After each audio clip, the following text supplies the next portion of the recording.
Ya no somos lo que éramos antes, ahora somos algo distinto en Cristo. Durante estas 4 últimas noches, personas han recibido a Cristo y ahora son creyentes. Han depositado su fe y su confianza completamente en Jesucristo, en aquel que murió y resucitó por ellos. Como veíamos el día de ayer, aquel que les ama a pesar de cómo son, a pesar de ser pecadores. Jesucristo nos ama, y al recibir ese amor han respondido depositando su fe en Cristo. Y ahora que han depositado su fe en Cristo, sus vidas han sido cambiadas. Ahora han dejado de ser algo y ahora son algo más. Y yo quisiera hablar de eso ahora. No importa si tú tienes 14 años de haber recibido a Cristo, 20 años o 2 semanas o 2 meses. Creo que esto es algo importante a saber para todo aquel que es un creyente. Estamos en Efesios capítulo 2. Veremos los versículos 19 al 22 durante esta enseñanza. Y yo quisiera leerlos, después de leerlos, orar, pedirle a Dios que Él haga su obra entre nosotros este día. Dice así en Efesios 2, versículo 19. Así que ya no sois extranjeros ni advenedizos, sino conciudadanos de los santos y miembros de la familia de Dios, edificados sobre el fundamento de los apóstoles y profetas, siendo la principal piedra del ángulo Jesucristo mismo, en quien todo el edificio, bien coordinado, va creciendo para ser un templo santo en el Señor, en quien vosotros también sois juntamente edificados para morada de Dios en el Espíritu. Oramos. Señor, gracias por tu palabra. Queremos poner este tiempo en tus manos, pedirte que seas tú, Señor, guiándonos, dirigiéndonos, hablándonos, Señor. Transforma nuestras vidas este día. Si es necesario renovar nuestro entendimiento, renueva nuestro entendimiento en esta hora. Penetra con tu palabra en nuestro corazón. Discierne las intenciones de cada uno de nosotros, Señor, y revélate a nuestras vidas. Revela lo que eres, revela lo que somos o lo que hemos dejado de ser, Señor, y ahora somos. Te lo pedimos todo esto en tu nombre, Señor Jesús. Amén. Te decía que las personas durante estas últimas 4 noches que recibieron a Cristo han depositado su fe en Cristo, pero no ha sido fácil. Ha sido necesario reconocer ciertas cosas en sus vidas, pero también reconocer algo que Dios ha hecho por ellos. En Efesios capítulo 2 veremos qué es lo que hemos dejado de ser y lo que somos, pero al principio del capítulo me dice qué es lo que todo creyente ha reconocido: ser ellos mismos y lo que ha reconocido que Dios ha hecho. Vimos esto una de las noches, pero rápidamente te platico. En el verso 1 del capítulo 2 de Efesios me dice que estamos muertos en nuestros delitos y pecados. El pecado me ha llevado a la muerte y estoy muerto en esos delitos y en esos pecados. Aquellos que entregaron su vida a Cristo, y si tú has entregado tu vida a Cristo, has reconocido que estabas muerto en delitos y pecados. Pero no solamente eso. En el versículo 2 me habla de ser hijos de desobediencia. Tuvimos que reconocer que fuimos desobedientes, que no obedecimos a Dios, que no obedecimos a sus mandatos. Pero también en el versículo 3 me habla de hacer la voluntad de nuestra carne y de nuestros pensamientos. Hemos tenido que reconocer que lo que hacíamos era hacer nuestra propia voluntad, nunca la voluntad de Dios, sino solamente lo que a nosotros se nos antojaba hacer nuestra voluntad. Pero también aquellos han tenido que reconocer lo que dice en el versículo 3 también al final: hijos de ira. Estábamos condenados por el pecado que habíamos cometido. Al ser desobedientes, al hacer nuestra propia voluntad, al estar en pecados y en delitos, estamos condenados. Entendimos que Jesús no vino para condenarnos, vino para salvarnos, pero nuestra naturaleza y nuestro pecado ya nos tiene bajo condena. Estamos muertos en delitos y pecados. Y ha sido difícil reconocer esto, porque reconocer esto es decir: No hay nada en mí que pueda ayudarme para salvarme. Estoy muerto, estoy totalmente insensible a las cosas espirituales porque estoy muerto. No he podido obedecer. ¿Cómo podría obedecer ahora si toda mi vida he sido desobediente? ¿Cómo podría hacer la voluntad de Dios si toda mi vida he estado haciendo mi voluntad? Pero probablemente ha causado un gran shock saber que estoy condenado, que estoy bajo juicio, que estoy perdido en Él. Pero al momento de reconocer esto, también debemos reconocer lo que Dios ha hecho. Y esto es increíble. En el versículo 4 al 9 de este capítulo 2 me dice 4 cosas que Dios ha hecho. Él nos amó. Ayer hablábamos de este amor, cómo Dios no solo ama al mundo, no solo nos ama, sino dice, me ama y se entregó a sí mismo por mí. Él me amó. El amor de Dios es personal para cada uno de nosotros, y su amor para con nosotros es no cuando ya estábamos portándonos bien, sino estando muertos en delitos y pecados, siendo desobedientes, aún incluso levantando nuestro puño y diciéndole, no puede ser posible lo que haces tú, Dios. Él me ama. Aún cuando incluso el día de hoy yo diga, pues no me importa, pues Dios te ama. Aun cuando no te importe que Dios te ama, Él sigue amándote. Es increíble. Nos ama porque Él es rico en misericordia y rico en gracia. Tiene grandes riquezas de misericordia. Misericordia me habla de no darnos lo que merecemos. Él no quiere darnos lo que merecemos. Y Él también es rico en gracia. Esto quiere decir que nos da lo que no merecemos. Es un regalo que recibimos de Él, su amor. Ayer decíamos, es ilógico no responder al infinito amor que Dios nos ha tenido. Porque aún siendo pecadores, Dios mostró su amor en que Cristo murió por nosotros. Él murió por nosotros. Cuando nosotros éramos pecadores, es así el tamaño de su amor, porque Él es rico en misericordia y rico en gracia. No solamente eso. En esta porción nos dice que nos dio vida. No solo eso, nos resucitó. Nos dio vida aquí y vida eterna, pero también dice, nos salvó.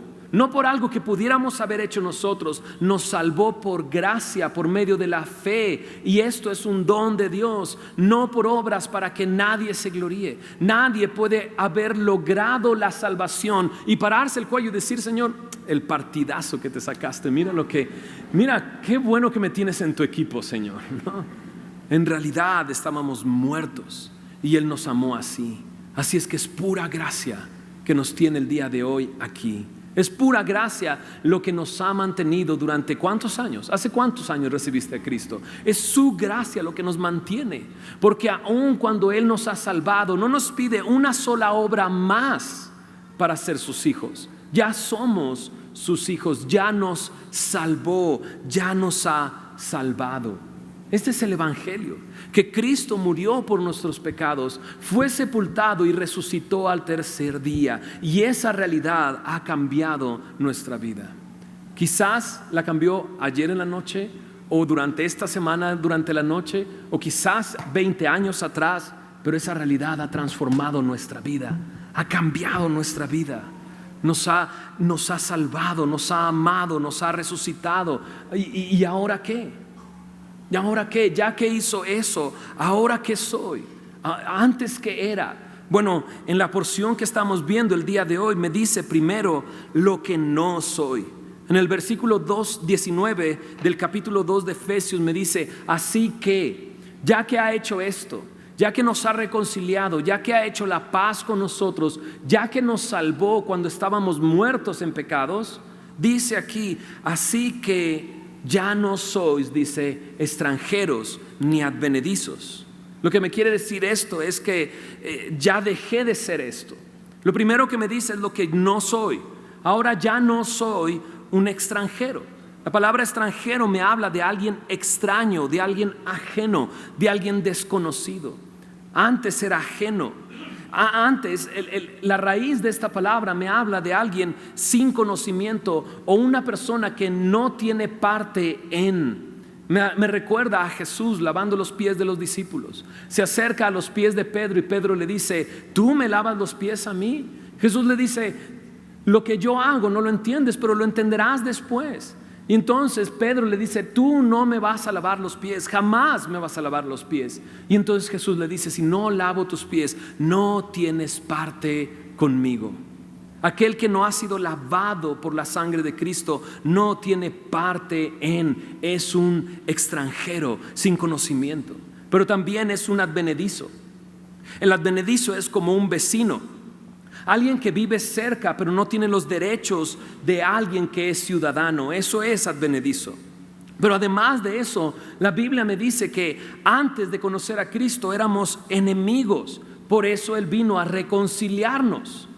Hemos sido enemigos, por eso Él vino a hacer la paz con nosotros y a hacernos sus amigos. Éramos ajenos, alejados. En Efesios 2, versículo 12 me dice: en aquel tiempo estabas sin Cristo, alejados de la ciudadanía de Israel, ajenos a los pactos de la promesa, sin esperanza y sin Dios en el mundo. Esto era lo que éramos. Pero ¿sabes qué? Si tú has depositado tu fe en Cristo, ya no eres extranjero ni advenedizo. ¿Ahora qué soy? Pues en el versículo 19 me dice: sino conciudadano de los santos y miembros de la familia de Dios. Me llama la atención esto: conciudadanos de los santos. He venido a participar de la ciudadanía de los santos. ¿Quiénes son los santos? Un santo no es una persona que por sus méritos logró una posición. Un santo, según la Biblia, es todo aquel que es un creyente. Aquel que ha creído en el Señor Jesús. La palabra santo significa ha sido apartado para Dios. Es la palabra que se utiliza como consagrado. ¿Has ubicado esta palabra que de repente dices: esta pieza está consagrada, está dedicada? Bueno, así todo creyente ahora está dedicado, consagrado, apartado para Dios. Y ahora me dice ahí: ahora participas de la ciudadanía de los santos. Y esto me llama la atención, porque me abre un panorama muy extenso. Hace unos momentos hablábamos de misiones. Y cuando me habla de ser partícipe de la ciudadanía de los santos, me habla de santos que en todo el mundo este día, a esta hora, están estudiando su palabra. Ahora yo soy conciudadano con ellos. Pero no solamente en esta época, sino en siglos anteriores. Desde el momento en el que comenzó la iglesia, ha habido santos en este mundo y somos partícipes de la ciudadanía que ellos tienen. En Filipenses capítulo 3, en el versículo 20, incluso me dice así: mas nuestra ciudadanía está en los cielos. Dios ha cambiado el lugar de donde somos. Ahora somos del cielo y somos ciudadanos de los cielos. Qué increíble. Antes éramos extranjeros, ajenos, pero ahora somos ciudadanos de los cielos y conciudadanos de los santos. Pero en Efesios capítulo 2, 19 también me dice que ahora somos miembros de la familia de Dios. Wow. No solamente ciudadano, sino miembro de su familia. ¿Cómo sucedió eso? Mira lo que dice en Efesios capítulo 1, versículo 5. Efesios 1, una página atrás, me dice así en el versículo 5: en amor, habiéndonos predestinado para ser, ¿qué dice? Adoptados hijos suyos. ¿Por medio de quién? De Jesucristo. Hijos adoptados.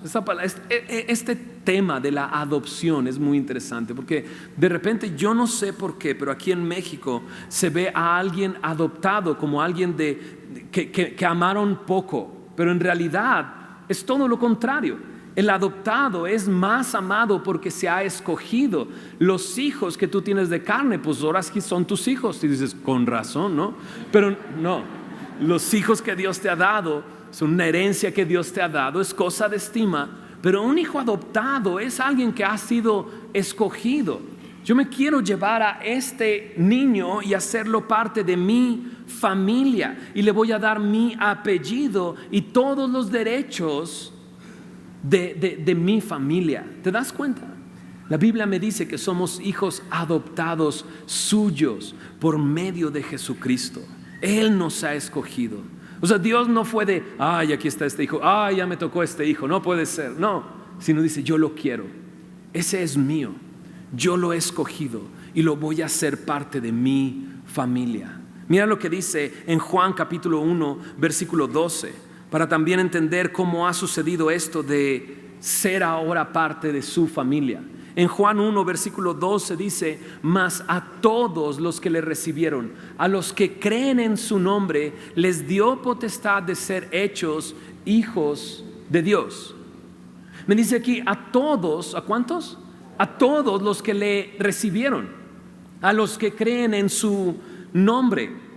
Cuando la Biblia me dice su nombre, me habla de su carácter, de quién es Jesús. A los que creen en Jesús, los que creen en su nombre, me habla de los que creen en quién es Él. Y Jesús es el Hijo de Dios, que creen en lo que Él ha hecho. Y Jesús pagó el precio de mis pecados en la cruz y resucitó al tercer día. Creer en su nombre es creer en lo que Él ha hecho. A todos los que le recibieron, a los que creen en su nombre, dice, les dio potestad. Esto quiere decir el privilegio o el derecho de ser hechos, ¿qué cosa? Hijos de Dios. Ahora Él nos ha dado ese derecho. Ahora soy un hijo de Dios. Pero si me quedo en este versículo, podría decir, bueno, yo le recibí y por eso ahora soy su hijo. Pero mira lo que dice el versículo siguiente. En el versículo 13 dice, los cuales no son engendrados de sangre, ni de voluntad de carne, ni de voluntad de varón, sino de Dios. Me encanta esto porque me pone en perspectiva. No son engendrados de sangre. O sea, si yo soy cristiano, ¿mis hijos serán cristianos? La respuesta es no. Dios no tiene nietos, solamente tiene hijos. Y mis hijos tendrán que tomar una decisión, porque por sangre yo no puedo heredar el ser hijo de Dios. Pero dice aquí, ni de voluntad de carne. ¿Por mi propio esfuerzo me puedo hacer hijo de Dios? La respuesta es no. No hay suficientes méritos en nosotros. Nuestras manos están completamente sucias para hacernos nosotros mismos hijos de Dios. Pero también dice, ni de voluntad de varón. ¿Otra persona me puede hacer hijo de Dios? La respuesta es no. Otra persona no puede declararme hijo de Dios solamente porque Él lo dice por voluntad de varón, sino dice aquí, sino por la voluntad de Dios. Esto es gracia. Él por gracia nos ha metido a su familia, nos ha hecho miembros de su familia. En primera de Juan 3:1 dice, cuánto amor, dice, cuál amor nos ha dado el Padre para que seamos llamados, dice, hijos de Dios. En Gálatas 3, versículo 26, me dice, ¿cómo fue que ahora soy su hijo? Todos sois hijos de Dios por la ¿qué? Fe en Cristo Jesús. El depositar mi confianza en Cristo, porque Él me ha regalado esa fe y me ha dado esa gracia para creer en Él, me ha hecho ahora un hijo de Dios. Ahora no solamente soy un extranjero, ya no soy un extranjero, ya no soy un advenedizo, ahora soy un ciudadano, pero más allá de ser un ciudadano, soy su hijo, soy parte de su familia. Hay una historia en el Antiguo Testamento que ha impactado mucho mi vida, y cada vez que la reviso de nuevo me doy cuenta que ese soy yo. Está en segunda de Samuel, en el capítulo 9, un hombre llamado Mefiboset. Te platico un poquito la historia. Mefiboset era hijo de Jonatán, y Jonatán y el rey David eran íntimos amigos, muy amigos. Su amistad había crecido de tal manera que juraron, hicieron un pacto: yo voy a cuidar de tu familia y tú vas a cuidar de mi familia. Y eso es el pacto que hicieron entre los dos. Jonatán, en el momento en que murió, tenía un hijo llamado Mefiboset, y la nodriza que lo cuidaba, o la nana que lo cuidaba, en el momento en que supo que su papá estaba muerto, lo cargó, pero se le resbaló y sus piernas quedaron rotas, quebradas. A partir de ahí él estuvo lisiado de sus pies. Necesitaba que alguien lo llevara de un lado a otro. Pero llegó un momento en que David recordó el pacto que había hecho con Jonatán, que ya estaba muerto. y le pregunta a uno de sus siervos: ¿hay algún descendiente de Jonatán al cual yo haga misericordia por el amor que le tengo a Jonatán? Y entonces encontraron a este hombre llamado Mefiboset. Sí, está Mefiboset, un hombre que está en Lodebar. Lodebar era un pueblito muy pequeño, escondido en un lugar muy apartado. Lodebar, ahí estaba Mefiboset. Sin duda estaba lleno de miedo y de temor. ¿Por qué? Porque en ese tiempo, en esa época de las monarquías, el rey que entraba sustituyendo al rey anterior se aseguraba de matar a todos los descendientes del anterior rey. ¿Con qué fin? Con el fin de que ninguno de sus descendientes se levantara un día y dijera: vengo a reclamar el trono de mi padre, o vengo a reclamar el trono de mi abuelo. Y por lo tanto el rey que entraba se aseguraba de acabar con toda la familia del rey anterior. Y Mefiboset estaba escondido en un pequeño pueblo. Y entonces David lo encuentra y lo manda a llamar. Y lo manda a llamar, a traer hacia el palacio, hacia el lugar donde está el rey. Y me imagino a Mefiboset caminando hacia allá, sabiendo que él no merece estar vivo, debería de estar muerto. Y me lo imagino caminando hacia allá sin la posibilidad de huir o de correr, porque sus piernas estaban lisiadas, no podía huir. Lo llevaban cargando y lo llevaban a la presencia del rey. Y cuando llega delante del rey, me encanta la manera en que David se expresa hacia él. Lo primero que le dice es: no tengas temor, no tengas miedo. Yo a la verdad haré contigo misericordia por amor de Jonatán tu padre. Yo tengo misericordia para ti. ¿No es esa la manera en que Cristo nos ha encontrado? Y nos dice: no tengas miedo, yo tengo misericordia para ti. Y así este hombre Mefiboset, me lo imagino pensando: voy para allá, lo único que voy a tener que hacer es estirar mi cuello, porque mi cabeza saldrá rodando, me merezco la muerte. Pero en vez de estirar su cabeza, lo que escucha es: no tengas miedo, yo tengo misericordia para ti. Y le dice el rey: te voy a devolver todas las tierras de Saúl tu padre. Pero además le dice esto: tú comerás siempre a mi mesa. Todos los días a partir de ahora vas a sentarte a comer en la mesa del rey. Para Mefiboset esto le vuela la cabeza. Es amor, es misericordia. Es amor donde no merecía amor. Es amor expresado en decir: yo quiero tener comunión contigo y que estés sentado a mi mesa todos los días. Y la respuesta de Mefiboset es esta: ¿quién es tu siervo para que mires a un perro muerto como yo? Mefiboset se sentía así, como un perro muerto, como alguien que no merecía nada, alguien por quien nadie daba nada, ni un centavo. Nadie recoge un perro muerto para hacer algo con él. No tiene ningún valor. Y Mefiboset se ve así y dice: ¿qué soy yo? Un perro muerto para que me hables y me mires de esta manera. Y entonces David llama al siervo que había mandado por él y le dice: ahora vas a trabajar todas las tierras de Saúl y todas las ganancias serán para Mefiboset. Pero de repente habla aún más de lo que va a suceder en la vida de Mefiboset. Y en el verso 11 me dice: y así Mefiboset, dijo el rey, comerá a mi mesa como uno de los hijos del rey. No te sentarás solamente a mi mesa, te vas a sentar como si fueras mi hijo, como si fueras mi propio hijo. Mefiboset al final de este texto me dice: seguía lisiado de los pies. Y me lo imagino. No puedo dejar de imaginarme a Mefiboset esperando la hora para ir a la comida, para estar junto a David, y teniendo que ser cargado en brazos para ser llevado a esa mesa y sentado en esa mesa para tener comunión con el rey. No solamente tener comunión, sino ser considerado un hijo del rey. ¿No es eso lo que ha pasado en nuestra vida? ¿No es esa una imagen clara de lo que ha pasado? Éramos extranjeros, éramos advenedizos, éramos enemigos. Era imposible que camináramos hacia Dios. Mefiboset, ¿sabes lo que significa Mefiboset? Mefiboset significa el que esparce la vergüenza, el avergonzado. ¿Cuántos de nosotros no nos sentíamos exactamente así? avergonzados de acercarnos a Dios. Pero Dios tuvo misericordia, porque es rico en misericordia, es rico en gracia, y nos amó y nos hizo sentar en los lugares celestiales con Cristo Jesús. Mira lo que dice el Salmo 113. Lo leí al principio de nuestra reunión, pero mira lo que dice el Salmo 113, porque esta es la realidad, lo que ha pasado en nuestra vida. Ya no soy extranjero, ahora soy miembro de su familia, soy ciudadano de los cielos. En el Salmo 113, en el versículo 7 dice: Él levanta del polvo al pobre y al menesteroso alza del muladar. ¿Alguien se identifica con esto? Dices, no sé qué sea muladar. Bueno, muladar significa basurero. Ayer decíamos.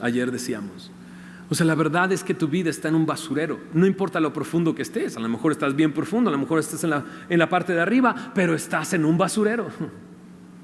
Y lo que hace el Señor es meter sus manos y sacarnos de ahí para darnos un lugar a su mesa, para darnos un lugar en su familia. Él nos ha hecho, dice en el verso 8, el Salmo 113, nos ha hecho sentarnos con los príncipes de su pueblo. Nos ha dado un lugar de honor. De Jesús me dice que nos hizo sentar en los lugares celestiales con Cristo Jesús. En el verso 9 del Salmo 113 dice: y Él hace habitar en familia a la estéril, que se goza en ser madre de hijos. Aleluya. Y dices, pero si es estéril. Sí, es estéril, pero ahora tiene una familia y tiene hijos. Ahora Él nos ha hecho parte de su familia. Cuando estábamos en el muladar, Él nos rescató. Y qué interesante, nuestros pies siguen lisiados, en nuestra carne no podemos acercarnos. Necesitamos que Él en su misericordia y su gracia nos levante y nos lleve a la mesa de comunión y estemos tiempo con Él. ¿Te imaginas? Solamente pensar que eres Mefiboset y con lágrimas en los ojos dejar que te acerquen a la mesa y te sienten ahí, y que el rey te pueda decir: ¿cómo estás, hijo mío? ¿Cómo estás? Qué increíble, ¿no es así? Ya no somos extranjeros y advenedizos, ahora somos ciudadanos, y más que ciudadanos, familia. Pero mira, acompáñame a Efesios capítulo 2 para concluir lo que aparece en esta porción. Porque no solamente ya no somos advenedizos y extranjeros, sino dice aquí que somos ciudadanos y familia. Pero en el verso 20 cambia la perspectiva y me empieza a hablar de un edificio. Dice: edificado sobre el fundamento de los apóstoles y profetas, siendo la principal piedra del ángulo, dice, Jesucristo mismo. Antes éramos extranjeros, ahora somos miembros de la familia de Dios, pero necesitamos ser edificados, necesitamos crecer. En Colosenses 2, versículos 6 y 7 me dice que necesito ser arraigado en Él y sobreedificado en Él, en Cristo. Necesito echar raíces y necesito crecer hacia arriba y echar raíces hacia abajo como una raíz, hacia arriba como un edificio edificado. Y dice: sobre el fundamento de los apóstoles y profetas. Y muchos comentaristas están de acuerdo en que esto me habla de los profetas del Antiguo Testamento y de los apóstoles del Nuevo Testamento. Pero me dice: pero la principal piedra del ángulo es Jesucristo.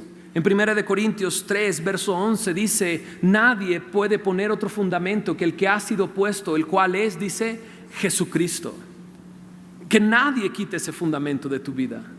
Si has recibido a Cristo como tu Señor, que nadie te quite el fundamento que es Cristo, de donde se originó esta nueva vida, de cómo te perdonó y cómo ahora eres un hijo de Dios. Que nadie quite ese fundamento, que nadie venga y te diga: te falta un poquito en el fundamento, necesitas hacer esto y guardar esto y no hacer esto otro. Porque la Biblia me dice que el fundamento es Cristo y nadie puede quitarlo y poner otro fundamento. Pero aquí en Efesios me habla de la palabra de Dios, el fundamento de los profetas y de los apóstoles. Y eso es lo que hacemos aquí en Semilla: conocer a nuestro Dios a partir de la Escritura, porque creemos que este es el fundamento en el cual vamos a ser edificados. Tenemos a Cristo como la piedra principal del ángulo, lo que mantiene todo el edificio unido, pero después edificamos sobre la palabra de Dios. Si estás por aquí por primera vez o quizás tienes algunas semanas y te preguntas, ¿y qué es eso de allá de Romanos, no? ¿Y qué es eso allá de Levítico que tenemos allá al fondo? Lo que estamos haciendo es que los miércoles estudiamos la epístola de los Romanos. Y los domingos estamos estudiando Levítico. Hoy tenemos un mensaje especial. La próxima semana regresaremos a nuestro estudio en Levítico, en el Antiguo Testamento, el tercer libro del Antiguo Testamento. ¿Y sabes lo que nos hemos topado? Nos hemos topado que cada porción me habla de Cristo. De hecho, Jesús dijo eso. Jesús dijo, escudriña las Escrituras. Para ti tú crees que ahí está la vida eterna, pero ellas dan testimonio de mí. El fundamento es Cristo y su sangre nos ha salvado, pero ahora la Escritura me da testimonio de Jesús y le conozco cada vez más, y de esa manera voy a ser edificado. De esa manera voy a poder echar raíz en Él y crecer en Él, la palabra de Dios. Si me permites darte un consejo, déjame darte este consejo que Pedro le dio a los santos en su primera epístola. Él dice, desead como niños recién nacidos la leche espiritual no adulterada, para que por medio de ella crezcáis. Y está hablando, adivina de qué, de la palabra de Dios. Así como un niño en la madrugada se levanta y dice quiero leche, así que te levantes y busques y desees con ese ahínco de un niño recién nacido su leche, busques su palabra, porque por medio de ella vas a crecer. Sí, porque este edificio es raro. Mira lo que dice en el versículo 21. En quien todo el edificio, dice, bien coordinado, va, ¿qué dice? Creciendo. Va creciendo. ¿Has visto los edificios de aquí enfrente? Están bien grandes, ¿no? Y están construyendo otro más acá y está creciendo.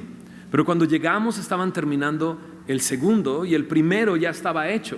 Yo no les he visto crecer más. ¿Tú los has visto crecer más? No. Este que está de este lado está creciendo ahorita, pero llegará un momento en que tendrá su límite y no crecerá más. Esos edificios allí enfrente no crecerán más. Pero adivina qué, este edificio que está aquí seguirá creciendo y creciendo y creciendo.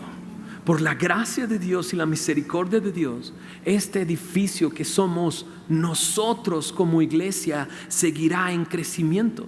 La Biblia me dice que este cuerpo va creciendo, que este edificio va creciendo para ser un templo santo, dice aquí, en el Señor.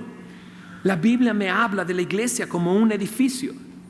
Y sí, en la palabra de Dios me dice que Dios no habita en templos hechos por manos humanas.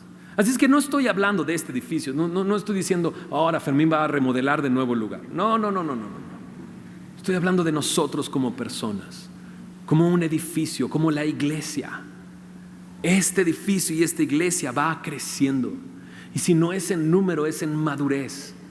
Dios va haciéndonos crecer en Él, conociéndole más y siendo edificados en Él.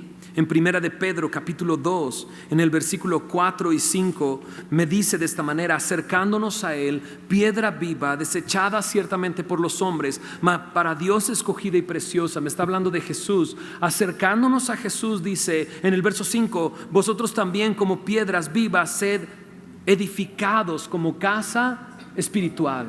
Ser edificados, vamos creciendo.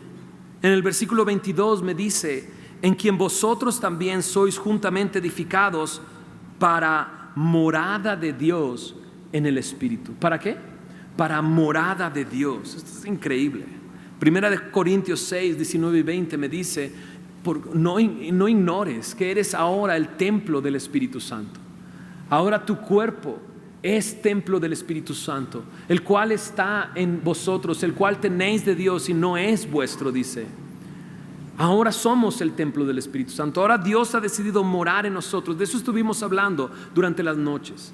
Ya no vivo yo, ahora vive Cristo en mí. Soy una nueva criatura. Ya no vivo para mí, ahora vivo para aquel que murió y resucitó por mí. Es una realidad. Todo creyente es templo del Espíritu Santo. Pero Efesios 2:22 me dice que la iglesia es morada de Dios en el Espíritu. ¿Sabes qué? Desde el principio de los tiempos Dios habló y este universo fue creado.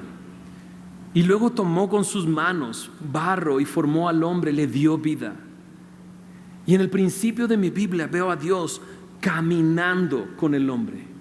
Ves a Enoc que caminaba con Dios, a Adán y Eva que paseaban por el huerto del Edén con Dios. Ves a Noé que caminaba con Dios. Pero después la situación cambió. El pueblo estaba esclavizado en Egipto y Dios los sacó de Egipto y les ordenó construir un tabernáculo, una tienda donde fuera su habitación, y Dios habitaba en medio de su pueblo. En medio del campamento, camino a la tierra prometida, Dios habitaba ahí, pero se fue. El pecado del pueblo hizo que la gloria de Dios abandonara el tabernáculo. Pero luego Salomón hizo el templo en Jerusalén. Y el momento en que fue dedicado, la gloria de Dios vino sobre el lugar y Dios habitaba ahí en ese lugar. Pero también el pecado del pueblo de Israel hizo que la gloria partiera de ese lugar. Pero después vino el Señor Jesús y en Él habita corporalmente toda la plenitud de la deidad. Habitó Dios entre nosotros en la persona del Señor Jesús. Pero luego nuestro pecado lo llevó a la cruz del Calvario.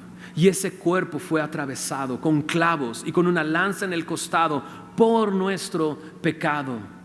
Y partió. Y el Señor Jesús está a la diestra del Padre. Pero ha enviado a su Espíritu Santo ahora para morar en cada creyente y en nosotros como iglesia. ¿No es increíble? Dios mora entre nosotros. ¿Cómo ha cambiado nuestra vida? ¿Cómo ha cambiado lo que somos? Antes estábamos fuera, extranjeros, advenedizos. Ahora somos ciudadanos y miembros de una familia que va creciendo, que va edificándose y que resulta ser la morada de Dios en el Espíritu. Aquí enfrente hay un edificio, no se ha llenado, pero cada vez está siendo la habitación de varias familias. Pero eso lo hace muy distinto a este lugar, porque en este lugar habita Dios. Y no me refiero a este lugar, estas 4 paredes, sino a nosotros como iglesia. Él mora entre nosotros, no en templo hecho de manos, sino en las personas que conforman su iglesia. ¿Cómo ha cambiado Dios nuestra vida? Lo que éramos antes y lo que somos ahora. ¿Estás de acuerdo que Él es poderoso? Cantábamos hace unos momentos: poderoso, poderoso. Me libraste, me salvaste. Está escrito: has vencido, tú eres mi Dios, mi Dios. Él ha cambiado nuestra vida y nos ha conformado en un edificio, nos ha conformado en un cuerpo. Mira lo que dice en Efesios 4, en el versículo 16. Efesios 4, 16. No solamente soy miembro de la familia de Dios, soy parte de su edificio, de su morada, pero también soy parte de su cuerpo. En Efesios 4, en el versículo 15, me dice: siguiendo la verdad en amor, crezcamos en todo en aquel que es la cabeza, esto es Cristo. La cabeza de este lugar es Cristo. El origen de esto es Cristo. El originador de lo que estamos viviendo es Cristo. Él es la cabeza, Él es el primordial, Él es la principal piedra del ángulo, Él es el fundamento. Pero nosotros somos el cuerpo. En el verso 16 me dice: de quien todo el cuerpo, bien concertado, unido entre sí por todas las coyunturas, que se ayudan mutuamente, según la actividad propia de cada miembro, recibe su crecimiento para ir edificándose, dice, en amor. Me habla de un cuerpo. Ahora somos parte de un cuerpo y estamos unidos unos a otros por coyunturas. Así como los miembros de mi cuerpo están unidos por diferentes uniones, unidos por diferentes, coyunturas, se mantiene unido y tiene vida. Así nosotros estamos unidos unos a otros. Por eso cuando saludaste, de repente sentiste como que alguien te jaló porque estás unido. No, no es cierto. Porque estamos unidos unos a otros. Ahora me llama la atención esto. Nos vamos edificando a través del fundamento de los apóstoles y profetas, siendo la principal piedra del ángulo Cristo. Pero este versículo también me dice que recibe su crecimiento cada miembro para ir edificándose en amor, en la actividad propia de cada miembro. Y esto me hace ver que estamos unidos para edificarnos unos a otros, para exhortarnos unos a otros, para orar unos por otros, para soportarnos unos a otros. Dices, pues yo ya soporté a este que está a mi lado desde hace mucho tiempo. No, soportar no es, ya no lo soporto. Soportar habla de, estoy aquí contigo y voy a cargar este peso junto contigo. Vamos a cargarlos los dos. Sabes que estás pasando por algo difícil, déjame llevar tu carga y déjame orar por ti durante esta semana. La próxima semana que te vea me dices cómo vas. Me habla de crecer en conjunto. El día de ayer conocí a un hombre que al final de la reunión se acercó conmigo y venía un poco escéptico y él me decía, es que todo esto de la fe es un gran negocio, ¿no? Decía él. Y yo le decía yo, pues sí es un gran negocio, ¿no? Porque cualquier otro negocio no te lleva después de la muerte, este negocio te lleva hasta la vida eterna, ¿no? Entonces realmente es un gran negocio. No lo puedes comparar con la empresa funeraria, ¿no? Porque es un gran negocio, todos se mueren, todos van a necesitar algún día ser enterrados, ¿no? Pero no te lleva después de ahí. Pero la iglesia te puede llevar a la vida. Yo sé que él no estaba pensando en eso, pero yo le dije eso. Pero llegó un momento en que estábamos hablando con él y yo quería expresarle algo, porque él decía, y él pensaba y tenía esta concepción de que la iglesia lo único que pide es dinero, ¿no? Y yo le dije, no, yo no te voy a pedir tu dinero, yo no quiero tu dinero. Y me atreví a decir una palabra que quizás no debí de haber dicho y no debí de haber expresado, y le pido una disculpa porque lo hice. Le dije, ¿sabe qué? Yo no lo necesito a usted. Pero yo quería expresarle, no lo necesito, o sea, no necesito nada de usted, no necesito su dinero para que venga acá, usted venga y escuche. Pero lo dije y en el momento él me dijo, pues yo no lo necesito a usted tampoco. Y le dije, pues sí, pues yo no lo necesito a usted, usted no me necesita a mí, usted necesita a Cristo, yo también necesito a Cristo, ¿no?